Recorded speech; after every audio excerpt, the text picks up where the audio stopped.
केम छो विद्यार्थी मित्रों। नेक्स्ट लेक्चर में આપણે ડિઝાઇનના એક્ઝામ્પલ સોલ્વ કર્યા હતા અને સાથે પણ આપણે કરતા ગયા હતા, તમે લોકોએ કર્યા હશે।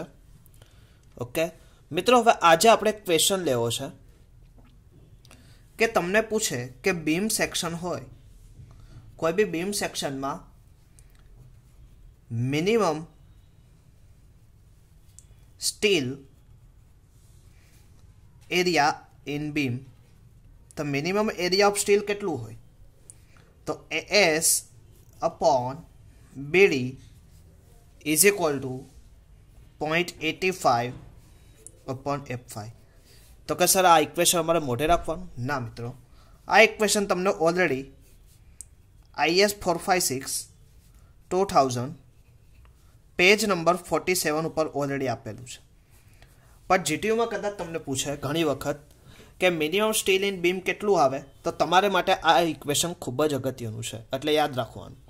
અને બીજી રીતે તમને પૂછે maximum steel in beam, maximum steel in beam, પહેલું શું હતું મિનિમમ સ્ટીલ ઇન બીમ અને આ શું છે મેક્સિમમ સ્ટીલ ઇન બીમ, એટલે ખાસ યાદ રાખજો ભાઈ, ભેગું ના થઈ જાય। તો maximum steel in beam area of steel in tension is equal to 0.4 small V capital D. હવે કેપિટલ ડી એટલે તમારું ઓવરઓલ ડેપ્થ અહીંયા લેવાની, overall depth 0.4 into B, B એટલે તમારું શું છે વિડ્થ, વિડ્થ ઓફ બીમ। તો 0.4 મલ્ટીપ્લાય બી ઇન્ટુ ડી કરો તો તમને મેક્સિમમ સ્ટીલ ઇન બીમ મળે। આ પણ તમારે મોઢે નથી રાખવાનું, IS 456 2000 पेज नंबर 47 पर आ इक्वेशन पर तमने आपेलू है। मिनिमम स्टील और मैक्सिमम स्टील, तमारू जे डिजाइन स्टील आवशे ए आ बंने स्टीलनी वच्चे आववुं जोईए, एटलुं हूँ तमने खाली प्रेक्टिकली फेनोमेना कहूँ। क्लियर? तो मिनिमम स्टील इन बीम और मैक्सिमम स्टील इन बीम तमने पूछे तो खबर पड़शे। बाय सपोज तमने एवुं पूछे के एक्जाम्पल आपणे लईए, एज्यूम एक example, a beam which 250 by 340 mm એટલે કે બી અને ડી તમને આપેલું છે। ક્લિયર? અને beam size 250 by 340 mm square. Clear?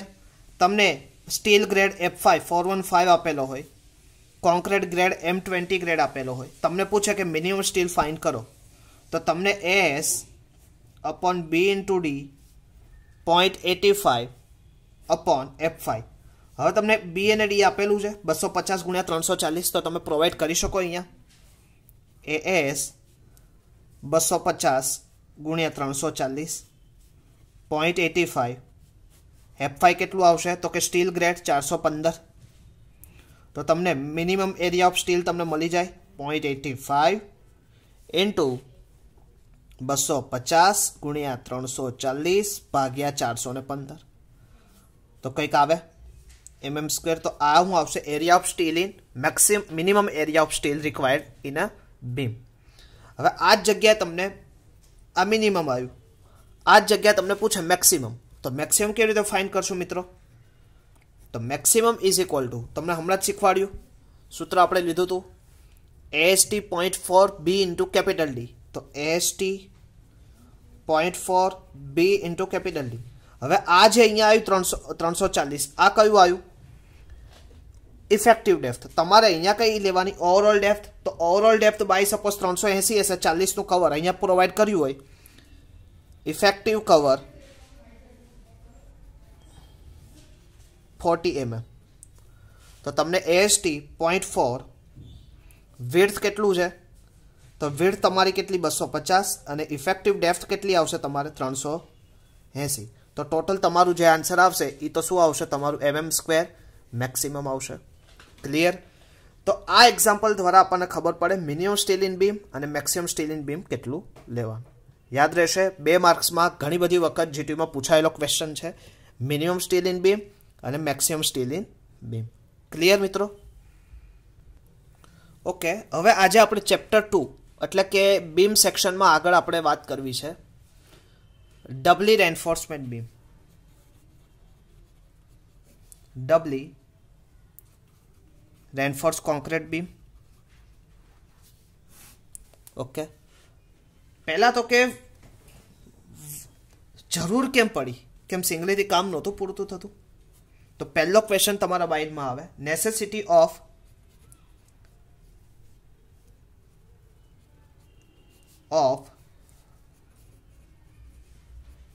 WRCB. Necessity એટલે કે જરૂરિયાત. Why is necessity of WRCB? First of all, when the applied moment of the beam, હવે કોઈ બી બીમ હોય, હવે આ હું એક એઝ્યુમ કરું તો કે આ બીમ ઉપર હું યુનિફોર્મલી ડિસ્ટ્રીબ્યુટેડ લોડ આપું અને એની પર કંઈક W kilonewton per metre moment આપું, એનો સ્પાન L હોય, તો આ મોમેન્ટ કઈ મારી આવે? એપ્લાઇડ મોમેન્ટ, એટલે કે એકચ્યુઅલ મોમેન્ટ આવે. ક્લિયર?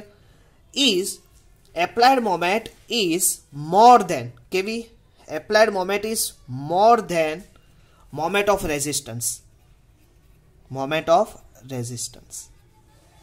હવે તમે કોઈ ડિઝાઇન કરો બીમની, તો મોમેન્ટ ઓફ રેઝિસ્ટન્સ એટલે કે MU લિમિટિંગ ફાઇન કરતા તમે, તો MU limiting is greater than MU. Clear? તો આવું બને તો કે મોમેન્ટ ઓફ રેઝિસ્ટન્સ, કોઈ બી બીમની પોતાની એક મોમેન્ટ ઓફ રેઝિસ્ટન્સ એના MU ઓરિજિનલ મોમેન્ટ કરતાં વધારે હોય. ઓરિજિનલ મોમેન્ટ એની કેવી હોય? વધારે હોય. કોની કરતાં? મોમેન્ટ ઓફ રેઝિસ્ટન્સ કરતાં ગ્રેટર હોય. Is the beam is structural design is 3 option. જો આવી રીતનું હોય તો તમે સ્ટ્રક્ચરને 3 રીતે આપણે 3 વેમાં આપણે એને ફોલો કરી શકીએ. જો આવી કન્ડિશન હોય તો એક વસ્તુ આપણે કરી શકીએ, તો કાં તો તમારે ડેપ્થ ઓફ બીમ વધારવું પડે. જો તમારે સિંગલી જ રેન્ફોર્સમેન્ટ પ્રમાણે કરવું હોય તો તમારે ડેપ્થ ઓફ બીમ વધારવું પડે. Depth of beam increase is a first point. Second point, to higher grade of concrete, to use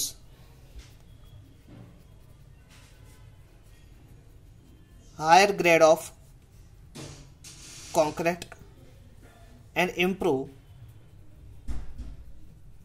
moment of resistance is the second portion. Clear? And third one is to provide reinforcement in compression zone. To provide reinforcement in compression zone. તો કે આ 3 રીતે તમે moment of રેઝિસ્ટન્સને વધારે કહો, કાં તો ડેપ્થ વધારી દો, કાં તો હાયર ગ્રેડનો કોન્ક્રીટ યુઝ કરો, કાં તો provide reinforcement in compression zone provide કરો. ક્લિયર? તો કે આ 3 રીતે તમે ચેક કરી શકો. હવે બીજું, WRCB, when the applied moment on the beam is more than moment of resistance of singly RC beam, the moment of resistance of beam is increased by providing reinforcement in compression zone. This types of beam is called WRC beam. Clear? તમને WRC બીમની definition જો પૂછે, આમ તો normally ના પૂછે, પણ કદાચ જો પૂછે what is a proper definition of WRC beam, તો લખી શકાય when the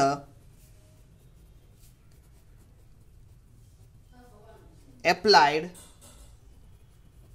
moment on the beam is more than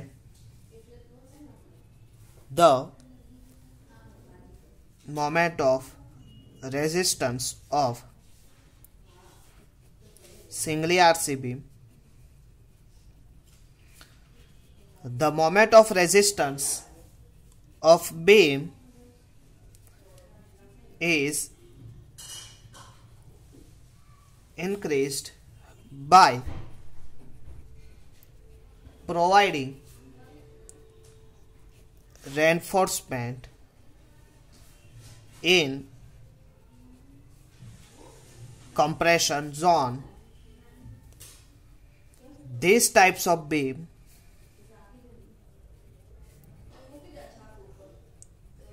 is called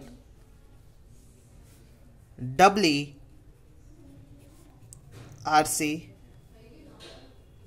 beam. Okay. ફરીથી એક વખત જોઈએ. Van the applied moment on the beam, applied moment એટલે કે આ એપ્લાઇડ મોમેન્ટ છે. આ જે બીમ ઉપર આપણે હમણાં ઉપરનો એક્ઝામ્પલ કર્યો, ફરીથી હું અહીંયા બીમ ડ્રો કરી દઉં. તો કે યુનિફોર્મલી ડિસ્ટ્રીબ્યુટેડ લોડ, એની ઉપર W kilonewton per metre load applied કરું, that is applied moment. Clear? The applied moment on the beam is more than the moment of resistance. Is more than, કેવી? More than the moment of resistance the singly beam, moment of resistance of singly beam, singly beam માટે the moment of resistance of beam is increased by the providing reinforcement in compression zone. These types of beam is called. હવે તમારે moment of resistance તમારે વધારવું હોય તો એવું કહે છે કે કમ્પ્રેશન, જે આપણે કમ્પ્રેશનમાં ખાલી કોન્ક્રીટ જ પ્રોવાઈડ કરતા, તો હવે ત્યાં પણ તમારે શું કરવું પડશે? સ્ટીલ પ્રોવાઈડ કરવું પડશે. Clear? Providing reinforcement compression zone, this types of beam is called WRC beam. Clear? હવે WRC બીમ ઇઝ નેસેસરી ક્યારે વધારે જરૂર પડે? તો ફોલોવિંગ સિચ્યુએશન આપણે લઈએ.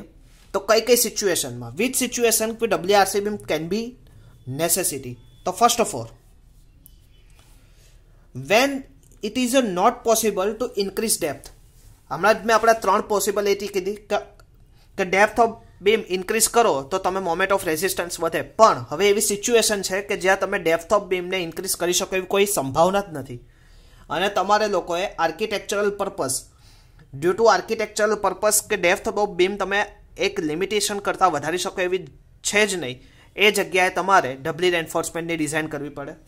Second, higher grade of concrete, okay એ તો ચાલશે, પણ to get more headway in room, કે તમારે રૂમની પૂરેપૂરી, તમારે રૂમ સાઇઝ એટલે કે રૂમની હાઇટને પૂરેપૂરી કન્સિડરેશન કરવી હોય ત્યારે તમે લોકો બીમની ડેપ્થમાં વધારો નહીં કરી શકો. When the beam subject to reversal stress, હવે અર્થક્વેક પર્પસ ઉપર તમે જો બિલ્ડિંગની કોઈ સ્ટ્રક્ચરની ડિઝાઇન કરતા હોય ત્યારે એને તમારે રિવર્સેબલ ડિઝાઇન કરતા હોય તો તમારે કમ્પ્રેશનમાં સ્ટીલ પ્રોવાઈડ કરવો ઇઝ અ ઇમ્પોર્ટન્ટ કેસ. અને for precast beam, precast concrete સ્ટ્રક્ચરનું તમે ડિઝાઇન કરતા હોય ત્યારે તમારે આ યુઝ થાય. That is a man purposive following situation. તો આપણે ફટાફટ એક વખત લઈ લઈએ. First of all, not possible increase the depth.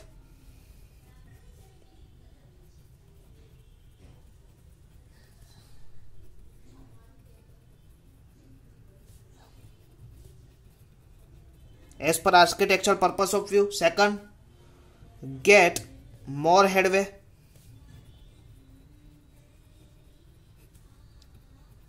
More headway in the room. Third one, reversal stress produce.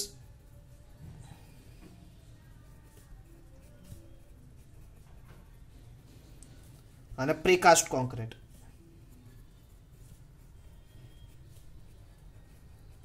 The total 4 situation can be RC beam necessity in following situation. Clear?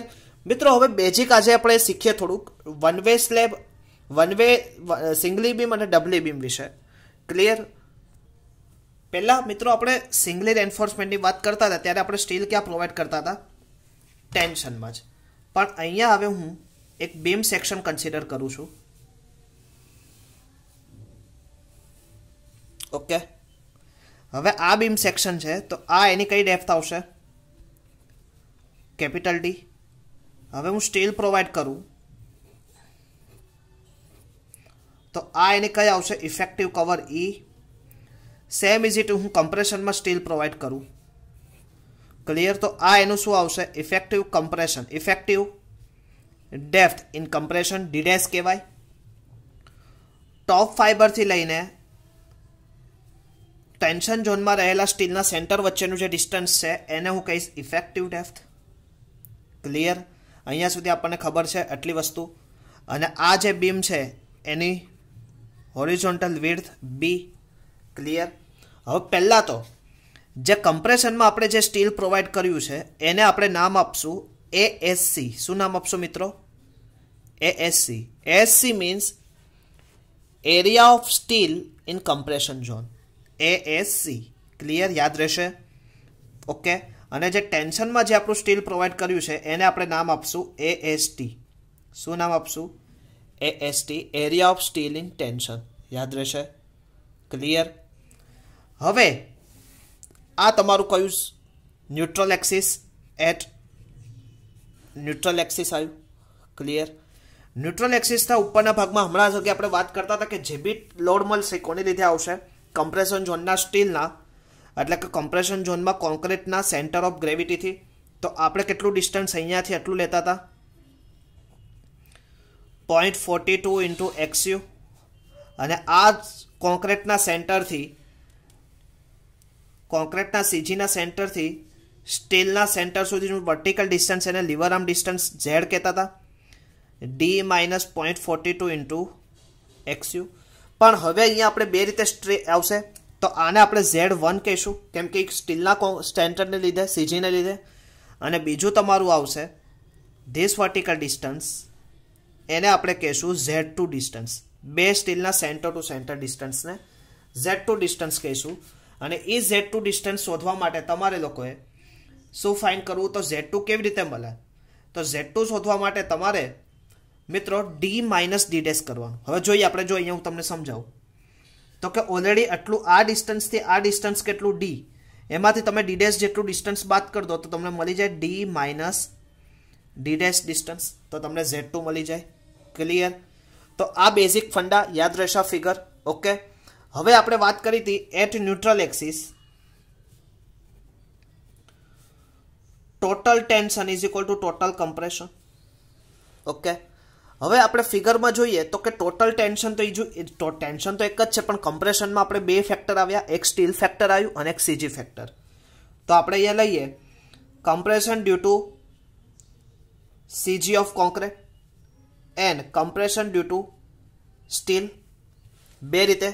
હવે compression due to CG of કોન્ક્રીટમાં આપણે કરીએ તો એનું કેટલું આવતું હતું 0.36 FCK 2 into XU. અને કમ્પ્રેશન ઝોન ડ્યુ ટુ આપણે કોનું કરતા હતા, કમ્પ્રેશન ઝોન ડ્યુ ટુ આપણે સ્ટીલનું કરીએ તો આવશે, યાદ રાખશો મિત્રો, FSC ASC. યાદ રહેશે. FSC એટલે શું થાય તો ખાસ એક યાદ રાખજો, FSC એટલે કે stress in compression reinforcement. Stress in compression reinforcement. Okay. બીજું આમ તો જો આવી રીતે આવે છે મિત્રો FSC માઇનસ FCC, પણ FCC એટલે કે compression stress in concrete, compression stress in concrete, પણ એ વેરી લેસ હોય તો આપણે એને નિગ્લેક્ટ કરીએ એટલે FSC જ કન્સિડર કરીએ.